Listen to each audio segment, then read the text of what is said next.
Healthcare is too expensive. Employers are offsetting costs onto their employees. Who will make health benefits affordable for hard-working Americans and their families? You will! This is the Empowering Plans Podcast, a show dedicated to helping you once again emphasize the benefits in your benefit plan.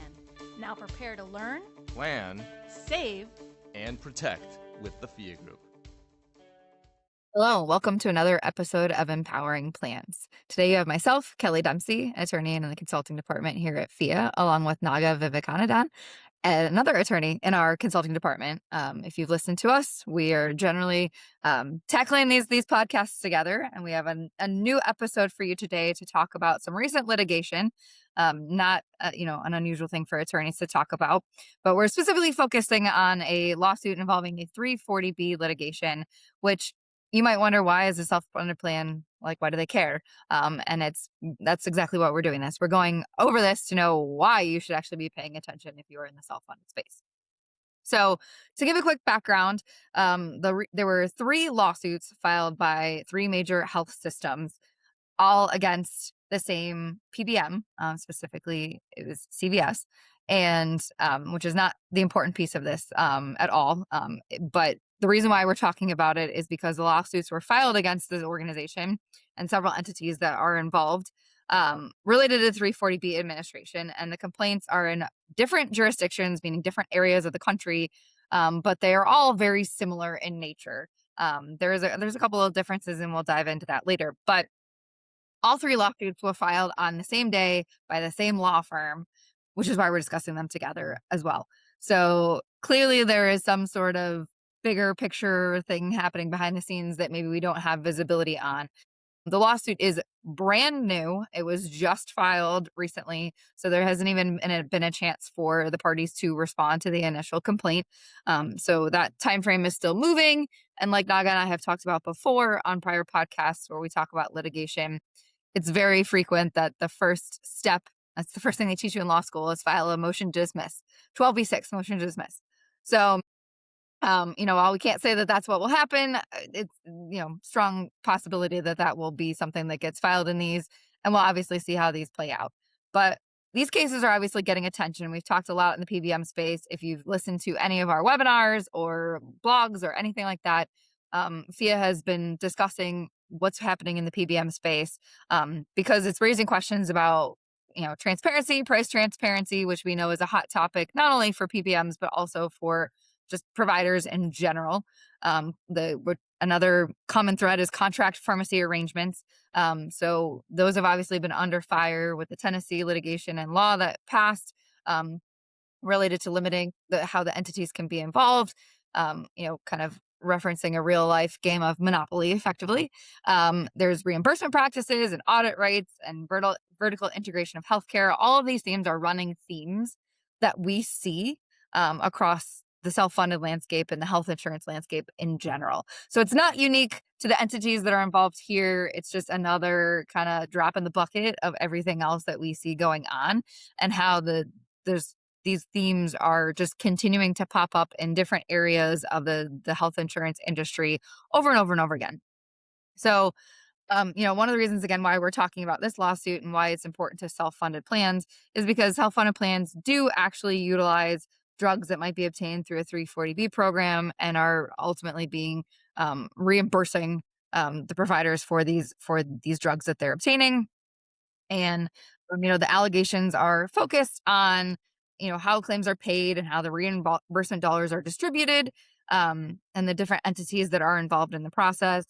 And while the litigation doesn't really involve self-funded plans at the onset, because these are filed by providers specifically in health systems, it raises broader questions, again, going to those themes of price transparency, visibility, and the interconnection of some of these entities.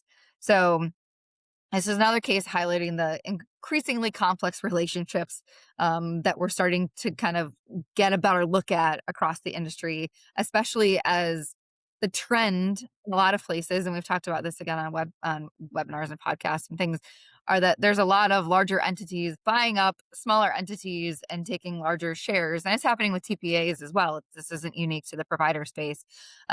but it's becoming a very interesting situation when it comes to that.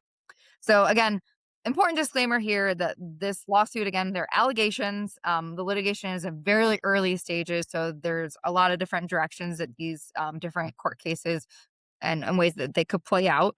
No court has ruled on the merits of the case, and obviously the defendants in this situation will have the opportunity to respond and defend themselves against any sort of allegations. So we're solely focused on just what's kind of happening and setting the stage for, again, another look at how PBM transparency is under the microscope. So with that, I'll turn it over to Naga to talk a little bit about the background of the 340B program to kind of set the stage if you're unfamiliar and how that works. Thanks, Kelly. So the 340B drug pricing program was established by Congress in 1992 as part of the Public Health Service Act. And the purpose of the program is to support healthcare providers that serve a large number of low-income, uninsured, or otherwise vulnerable populations. So Congress intended the program to help these covered entities stretch their scarce federal resources so that they can continue providing care to the communities they serve. And covered entities in this instance include organizations like disproportionate share hospitals, children's hospitals, critical access hospitals, and some other qualifying healthcare providers. So how does this program work? Drug manufacturers that participate in Medicaid are required to sell certain outpatient drugs to these covered entities at significantly discounted prices. The covered entity purchases the drug at the discounted 340B price, but when that drug is dispensed to an eligible patient, reimbursement would generally come from a commercial insurer, a Medicare Part D plan, an employer-sponsored health plan, or another payer using standard reimbursement methodologies and not based on what the hospital actually paid for the drug. The difference between the hospital's discounted purchase price and the reimbursement it receives is what actually creates the financial benefit of the 340B program. These types of savings can be substantial, especially for very large hospital systems.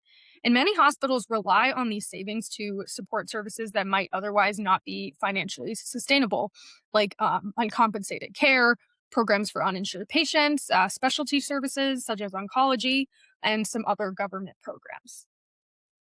And Kelly was talking about this a little bit before, but you might be wondering why this really matters for employers and self-funded plans. So again, these lawsuits that we're about to talk about do involve hospitals and a large healthcare organization. However, self-funded plans are often one of the payers that are reimbursing these prescription drug claims through their PBMs. So the dollars at issue often originate with self-funded plans. So these cases don't suggest that the plans really did anything wrong, but they do raise some broader questions about transparency and visibility into how prescription drug payments are moving through the healthcare system. And again, as mentioned previously, that's really part of a much larger conversation surrounding the 340B program. Over the last several years, we've seen ongoing disputes about manufacturer restrictions on contract pharmacies, bunches of questions about oversight and transparency, and then some broader debates about who really ultimately benefits from these savings generated through the program.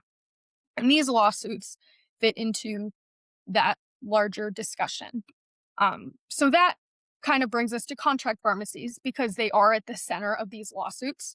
Not every hospital has its own retail pharmacy, and even those that do might not have the ability to dispense every type of medication, particularly specialty drugs. And to address that, many covered entities would enter into agreements with outside pharmacies known as contract pharmacies to dispense medications on their behalf.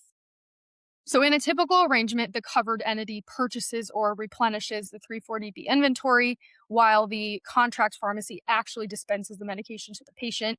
And the pharmacy is generally paid an agreed upon dispensing fee for providing that service. And then the remaining reimbursement is typically remitted back to the covered entity.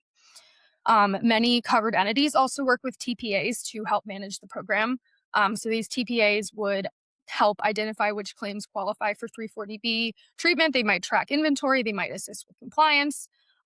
So these arrangements have become one of the most significant and heavily litigated aspects of the 340B program.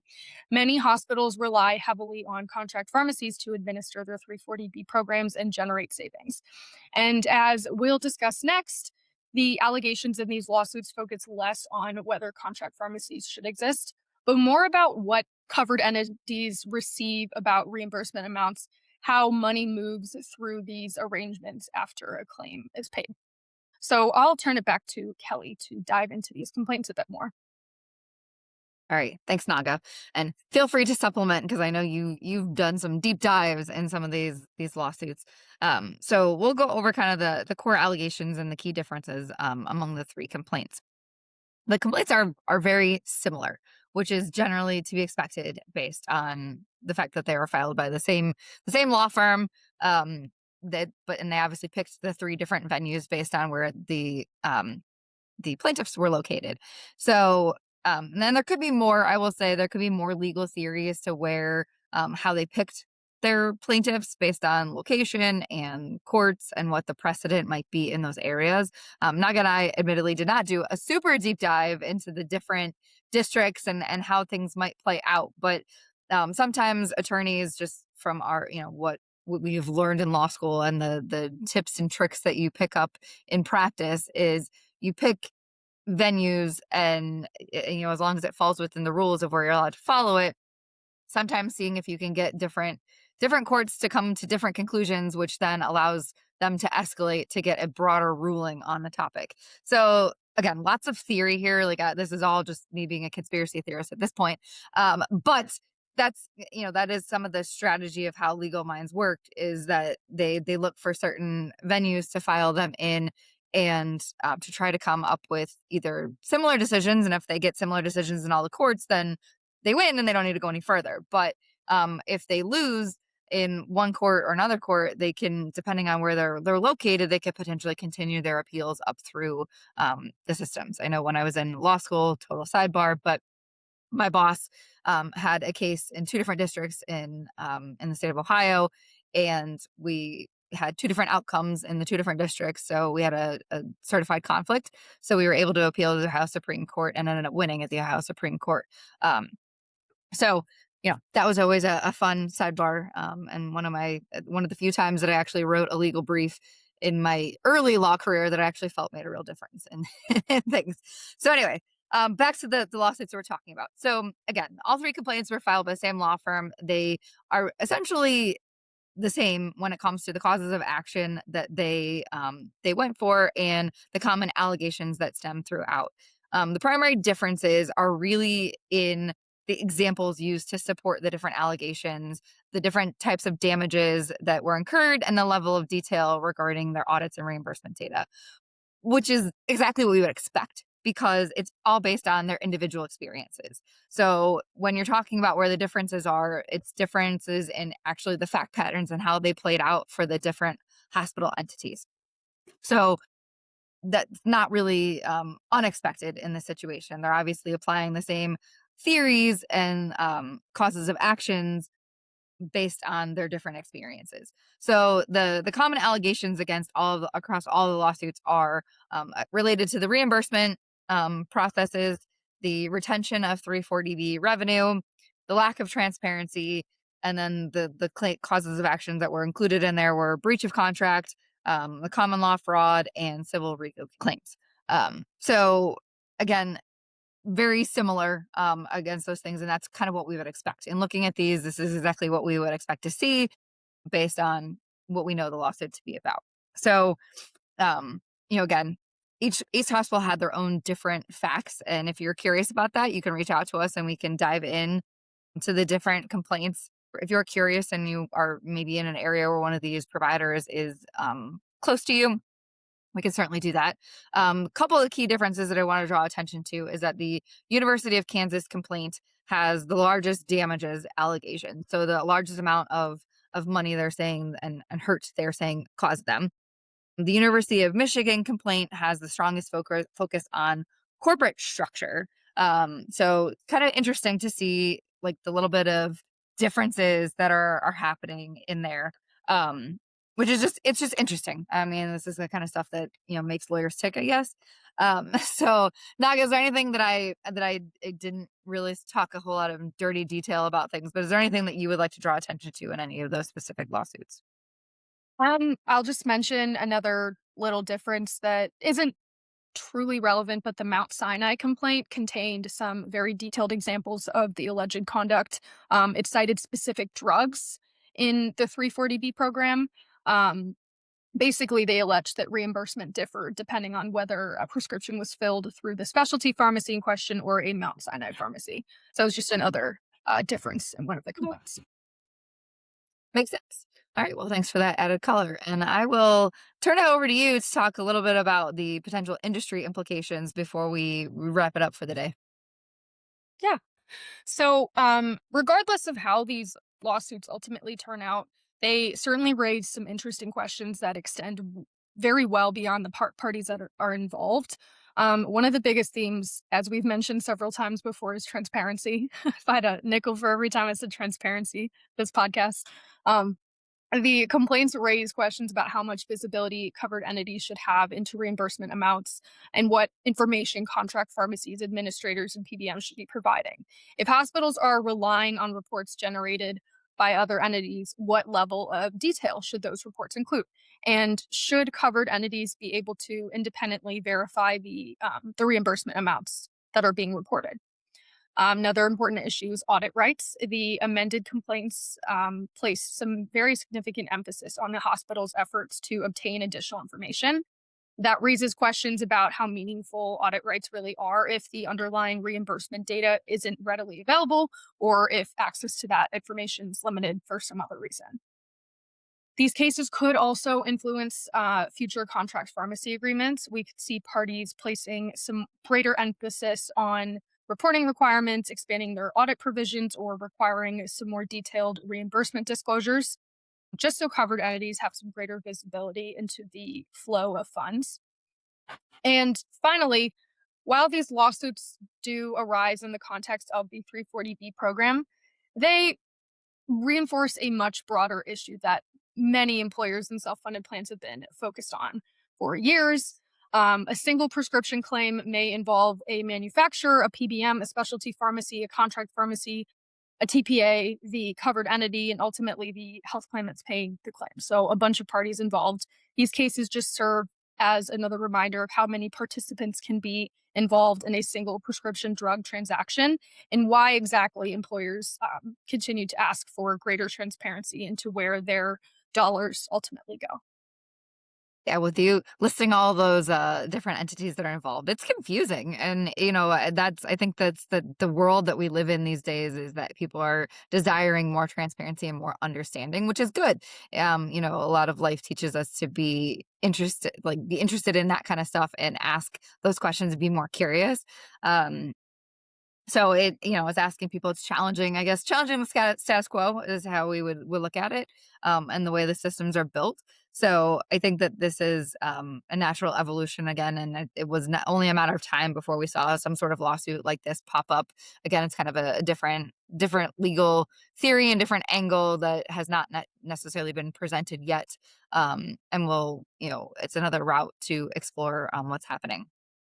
So again, we've talked a little bit about the different hospital systems and the different allegations and how the lawsuits were similar. And again, Naga talks about why this is important to everybody, about the fact that it's just such a complex world and industry that we live in right now. So again, some closing thoughts. Again, the litigation is in very early stages. So we are truly talking about complaints that were just filed very recently, and no court has made any sort of decisions. We have yet to see how things will work out in all three of the lawsuits. And regardless of the outcome, this is going to be closely watched. The hospitals are going to watch this. PBMs are going to watch this. The manufacturers, consultants, TPAs, the plans, all these different entities are going to watch for the results of these types of lawsuits, because they set the stage for what's to come next, and where, again, other attorneys might look to go for filing other types of claims if there are such issues that are happening in other instances. So it's shaping the future of the prescription drug marketplace, which we know is kind of under attack right now. in a lot of different ways. So I think there's a lot more to come potentially of how things will play out. And again, if we see some progression in the near future, maybe we'll talk about it again. So if you have any questions, you know where to get a hold of us. But I think that's all the time we have for today. So thank you so much for joining us, and we look forward to you listening in the future. Thank you so much.